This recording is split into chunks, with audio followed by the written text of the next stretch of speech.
अस्सलाम वालेकुम नाज़रीन, आप देख रहे हैं प्रोग्राम अंदर की बात मुज़म्मिल सोहरवर्दी के साथ। मैं हूं आपकी मेजबान इकरार। आज हमारे साथ मौजूद है मुज़म्मिल सोहरवर्दी। अस्सलाम वालेकुम sir, welcome to the show. क्या हाल है आपका? वालेकुम सलाम। बिल्कुल ठीक। आप सुनाएं, कैसी तबीयत है? मैं ठीक हूं, अल्लाह पाक का शुक्र है। सर, आज के दिन में काफी अहम डेवलपमेंट्स हुई हैं जिनको हम अपने शो में डिस्कस करेंगे। इमरान खान साहब से रिलेटेड बात करेंगे, गैर मशरूत मौती थी, नए चेयरमैन एफबीआर, और फिर इलेक्शन एक्ट सुप्रीम कोर्ट में चैलेंज कर दिया गया। तो सबसे पहले पहले टॉपिक की जानिब बढ़ते हैं। तो आखिरकार बानी पीटीआई का सानिया नौमई पर मशरूत माफी मांगने का ऐलान, इस मुतालिक आप क्या कहेंगे? देखिए, ये कोई मशरूत नहीं होती। माफी या तो माफी होती है या माफी नहीं होती है। या आप माफी मांगते हैं या नहीं मांगते हैं। अब सवाल ये है कि इमरान खान साहब ये मशरूत माफी वाला ड्रामा क्यों कर रहे हैं? क्या वो आईएसपीआर के साथ या फौज के साथ कोई सियासी खेल खेल रहे हैं? क्योंकि फौज ने बड़ा वाज़ेह कहा है कि पहले आप 9 मई के हवाले से माफी मांगें, फिर उसके बाद जो है आगे मामलात चलेंगे। पहले आप 9 मई की माफी मांगें। ये मशरूत माफी, पहले हमें सीसीटीवी फुटेज दिखाएं, ये करें भी। सीसीटीवी फुटेज सारी नेट पे पड़ी हैं। और दूसरी बात जो इमरान खान ने ये कही है ना कि अगर मेरा कोई पार्टी का वर्कर, कारकुन, लीडर 9 मई में मुलव्वस हुआ तो मैं उसको निकाल दूंगा और मैं उसको जो है सजा दिलवाऊंगा। भाई, आप खुद मुलव्वस हैं। फौज का मुकदमा ये है कि इमरान खान साहब, चूंकि आप खुद 9 मई में मुलव्वस हैं, लिहाजा आप अपने मुलव्वस होने की माफी मांगे। लोगों की माफी मांगने के लिए आपको नहीं कहा जा रहा है कि आप आलिया हमजा की माफी मांगे, आप महमूद रशीद की माफी मांगे, आप एजाज चौधरी की माफी मांगे, आप किसी की ना मांगे। इमरान खान ने खुद 9 मई में मुलव्वस होने की माफी मांगनी है। उसने किसी की माफी नहीं मांगनी कि मैं फलां के ब्याह पे माफी मांगता हूँ, मैं हसन न्याजी की माफी मांगता हूँ, मैं या उमर सफराज चीमा की माफी मांगता हूँ, मैं सनम जवेद की माफी मांगता हूँ। उसकी नहीं मांगनी। इमरान खान ने खुद मुलव्वस होने की कि मैंने 9 मई किया है, मैंने उसकी प्लानिंग की है, मैं उसका जिम्मेदार हूं, उसकी माफी मांगनी है।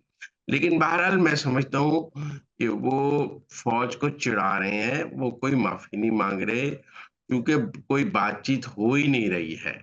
इमरान खान का सबसे बड़ा मसला है कि फौज के साथ कोई बातचीत नहीं हो रही है। हमारे दोस्त ऐसे ही ब्लफ मारते हैं कि 2 राउंड हो गए, 3 राउंड हो गया। Nobody is talking to Imran Khan. ये जो इमरान खान रोज एक नया स्टांस लेते हैं ना कि मशरूत माफी मांग लूंगा, मुझे सीसीटीवी फुटेज दिखाई जाए, मैं पार्टी से निकाल दूंगा, एक कदम आगे, 2 कदम पीछे, आगे पीछे। वो फौज को एंगेज करने की कोशिश कर रहे हैं कि किसी तरह को बंदा मेरे नाल गल करे कि नहीं पायन, वो सीसीटीवी फुटेज तो ये है, तो वो कहे हाँ मुझे दिखाई गई है। सवाल ये है कि कोई उनसे बात नहीं कर रहा। ये बात मैं पहले दिन से कह रहा हूं कि आप ये बात समझें कि इमरान खान का सबसे बड़ा मसला ये है कि उनके साथ कोई बात करने के लिए तैयार नहीं है। और पीटीआई के जो लोग मिलते हैं एस्टेब्लिशमेंट को, एस्टेब्लिशमेंट उनको भी इमरान खान के लिए कोई पैगाम नहीं देती है। कोई ऐसी बात नहीं है कि गंडापुर मिला है किसी को और से उसने इमरान कहा है कि गंडापुर को कि आप इमरान खान के लिए ये पैगाम ले जाएं। गंडापुर से गंडापुर की हद तक, केपी की हद तक बात होती है। जब वो इमरान खान की बात करते हैं तो अगला कहता है ये मेरे डोमेन नहीं है, मेरा काम सिर्फ आपके साथ केपी की गवर्नमेंट की हद तक बात करना है, उस हवाले से मामलात को चलाना है। उमर यूब हो, बैरिस्टर गौर हो, किसी के साथ। क्योंकि इमरान खान का सबसे बड़ा मसला ही है कि आप अभी उनसे बात करें, फर्ज कर लें बातचीत नाकाम हो जाए, वो अगले दिन मीडिया को सब कुछ बता देंगे। कोई ट्रस्ट ही नहीं है तो कौन बात करेगा इमरान खान से? और लोग आसिम मुनीर को बहुत मिसजज कर रहे हैं। आसिम मुनीर कोई डबल पर्सनालिटी नहीं है, बाजवे की तरह की, इधर भी बात करेगा उधर भी बात करेगा। आसिम मुनीर दो खिड़कियां दो चैनल चलाने वाला जर्नैल नहीं है, सीधा जर्नैल है।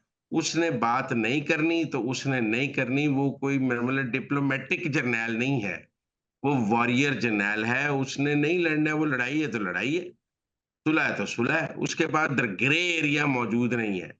ये जो इमरान खान साहब को ग्रे एरिया में खेलने की आदत है ना, वो आसिम मुनीर के साथ मुमकिन नहीं है।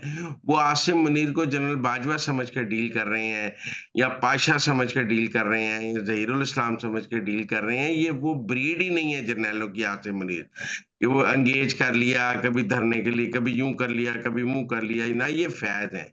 मतलब आज ये बात कल वो बात। आसिम मुनीर एक डिफरेंट जर्नैल है और उसकी उसकी शख्सियत को को मिस रीड कर रहे हैं इमरान खान। मैं सिंपल बात, जो लोग ये कह रहे हैं ना कि जी आसिम मुनीर की हुकूमत के साथ नहीं बन रही है, आसिम मुनीर जो है वो बदलना चाहते हैं, आसिम मुनीर कुछ भी नहीं है। वो इस गवर्नमेंट के साथ मुकम्मल तौर पे खड़े हैं और मुकम्मल तौर पे पीटीआई के खिलाफ हैं और 9 मई के मुल्जमान को सजा देना चाहते हैं। और उनकी यकसुई है इस बारे में कि हमने 9 मई के किसी मुल्जिम को नहीं छोड़ना जिसमें इमरान खान शामिल है। और वो समझते हैं ये फौज की साख और फौज की रिट के लिए बड़ा जरूरी है। वो आसिम मुनीर ये समझते हैं कि आज पीटीआई या 9 मई के मुल्जमान या इमरान खान बच गए तो कल किसी और को भी जरूरत होगी। तो लिहाजा इमरान खान साहब की मशरूत गैर मशरूत माफी, ये सब सियासी ढकोसले हैं, पॉलिटिकल गेम्स हैं जो इमरान खान फौज को एंगेज करने के लिए खेल रहे हैं। किसी ना किसी तरह बातचीत का दरवाजा, जवाबुल जवाब, बात शुरू हो जाए। बात, नहीं खान साहब आपने ये बात यूं की तो बस फिर मैं अच्छा ऐसे कर लेता हूँ, फिर आप बात शुरू हो जाए। उनका मसला ये है कि कोई बात शुरू ही नहीं हो रही। Nobody is talking to him. Jail में उनके साथ उन्होंने बड़ा प्रोपेगेंडा कर लिया कि एक कर्नल जेल चला रहा है, फौज ने लिफ्ट नहीं कराई। उन्होंने हर किस्म का जंगल का बादशाह आसिम मुनीर के खिलाफ पूरी कैंपेन चला ली, आसिम मुनीर ने लिफ्ट नहीं कराई। उन्होंने मुजीब के साथ आसिम मुनीर की फोटो लगा दी, यहिया के साथ लगा दी, आसिम मुनीर ने लिफ्ट नहीं कराई। आप समझें, आसिम मुनीर ना दबाव में आने वाला जर्नैल है, ना लालच में आने वाला जर्नैल है। उसकी स्ट्रेट पॉलिसी है 9 मई के हवाले से और उसमें कोई भाम नहीं। तुसी 10 वारी डीजीआई एसपीआर ਨੂੰ सवाल कर लो, तुसी आईएसआई वाले ਨੂੰ पूछ लो, एक ही सिंपल पॉलिसी है कि 9 मई के मुल्जमान को नहीं छोड़ा जाएगा और इमरान खान को वो 9 मई का अपना मुल्जिम समझते हैं। लिहाजा ये जो आज भी मैं बड़े टिकर पड़ा था कि मशरूत माफी का ऐलान हो गया, ये हो गया, ये सब पॉलिटिकल स्टंट्स हैं इमरान खान के।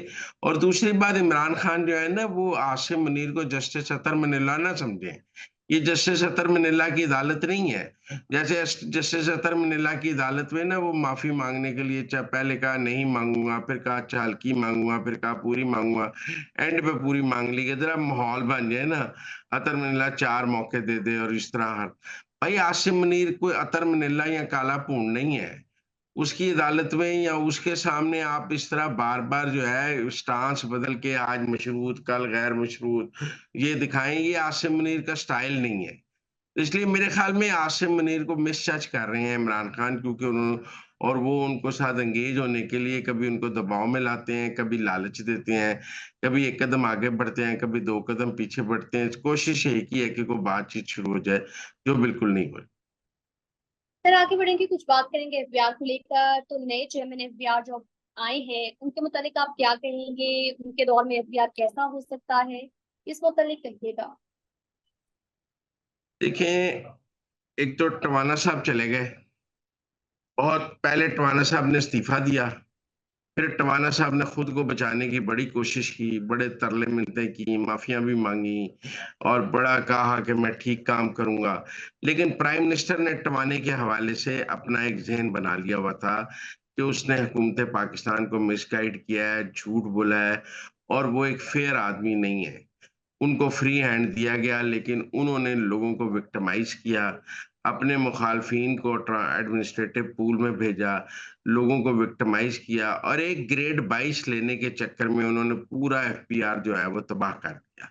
ये बात अब साबित हो गई है कि टवाना ने अपने साथ जितने सीनियर लोग थे उनको एडमिनिस्ट्रेटिव पूल में भेजा ही इसलिए कि वो खुद ग्रेड 22 लेना चाहते थे। मैं समझता हूँ टवाने के साथ भी वही हुआ है जो इमरान खान के साथ हुआ है। आप अपनी खाई में खुद ही गिर गए हैं।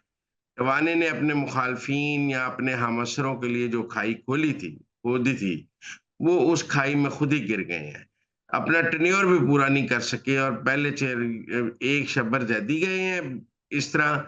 और अब ये टवाना साहब जो है वो काफी ह्यूमिलेट होके निकले हैं और वो उनकी कोई इज्जत नहीं है। उनको बड़ी मीटिंग में उनकी बेइज्जती भी की शहबाज शरीफ ने, एक दफा नहीं 2 दफा की और उनके पास उसका कोई हल नहीं था। बहरहाल टवाना की जो एग्जाम्पल है, ये बड़ी क्लियर एग्जाम्पल है कि शहबाज शरीफ के साथ आप 2 नंबरी नहीं कर सकते। अगर शहबाज शरीफ को आप मिसगाइड करेंगे, अगर आप शहबाज शरीफ के ट्रस्ट का नाजायज फ़ायदा उठाएँगे, तो फिर शहबाज शरीफ आपको माफ़ नहीं करेगा।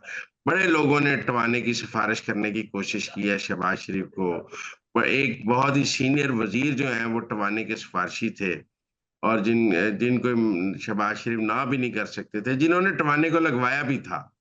लेकिन वो भी टवाने को नहीं बचा सके क्योंकि इस बार मामला ये था कि शहबाज शरीफ समझते थे उनके साथ बद-एतमादी हुई है, उनको टवाने ने चक्कर देने की कोशिश की है और टवाना उनकी पीठ में जूरा घोंप रहा है। लिहाज़ा मैं समझता हूँ कि टवाने को इतनी आसानी से जाने भी नहीं देना चाहिए।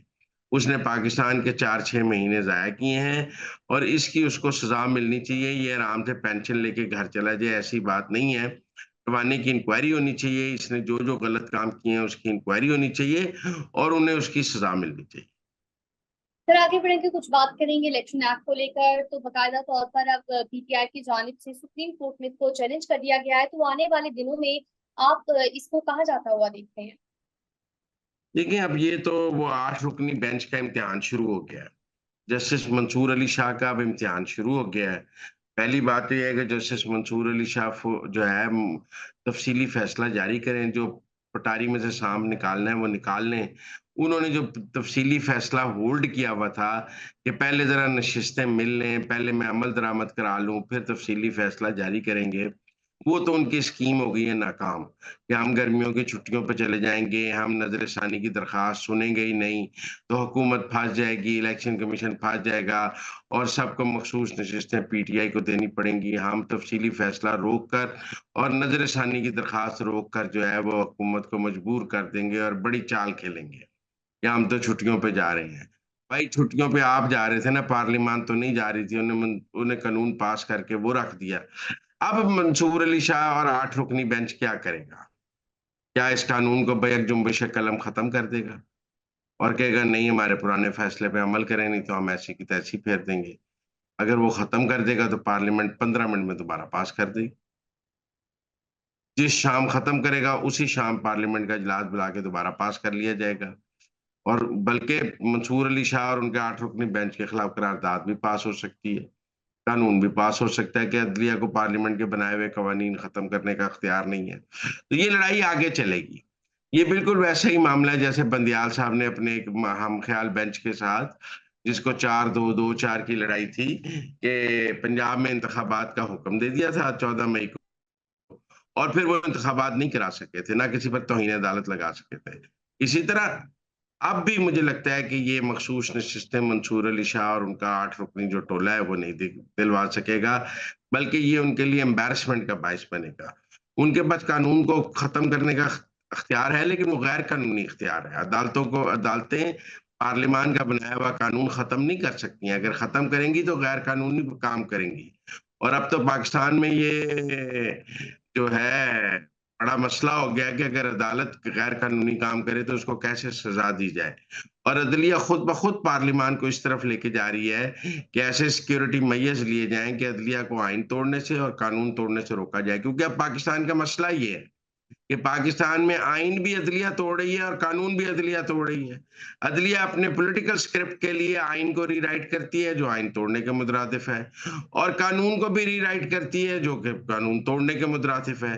तो अब तो पाकिस्तान का सबसे बड़ा मसला ये नहीं रह गया कि फौज ने आइन तोड़ा है या फौज ने कानून तोड़ा है। पाकिस्तान का सबसे बड़ा मसला ये है कि पाकिस्तान के जज आइन तोड़ते हैं और पाकिस्तान के जज कानून तोड़ते हैं। वो 3 दिन को 15 दिन कर देते हैं, वो आइन को रीराइट करते हैं, वो कानून को रीराइट करते हैं, वो एक सियासी जमात की सहूलतकारी के लिए कानून से बाहर निकल कर फैसले देते हैं, जिसे हम जुडिशियल एक्टिविज्म भी कहते हैं और फिर उसके बाद उसका ढिठाई से दिफा करते हैं। और उस पर जब पार्लियामान अपना मौक़िफ़ दे तो उसको उसके आगे भी आँखें निकालते हैं। मेरे ख़्याल में ये जो है ये अब बड़ा टेस्ट केस है मंसूर अली शाह और उनके 8 रुकनी बेंच का कि वो आगे जाके क्या कर सकते हैं क्योंकि उनके लिए भी ऑप्शंस महदूद हैं। लेकिन अगर वो कुछ भी नहीं करेंगे तो फिर शिकस्त खा जाएँगे और एक शिकस्त खुर्दा जो चीफ जस्टिस है वो आएगा पाकिस्तान में, जिसको चीफ जस्टिस बनने से पहले ही एक बहुत बड़ी सियासी शिकस्त हो गई होगी। ठीक हो गया। तो नाज़रीन, ये थी आज के अंदर की बातें। आपसे मुलाकात होगी अब अगले प्रोग्राम में। आप तब तक के लिए हमें दीजिए इजाज़त। अल्लाह निगहबान।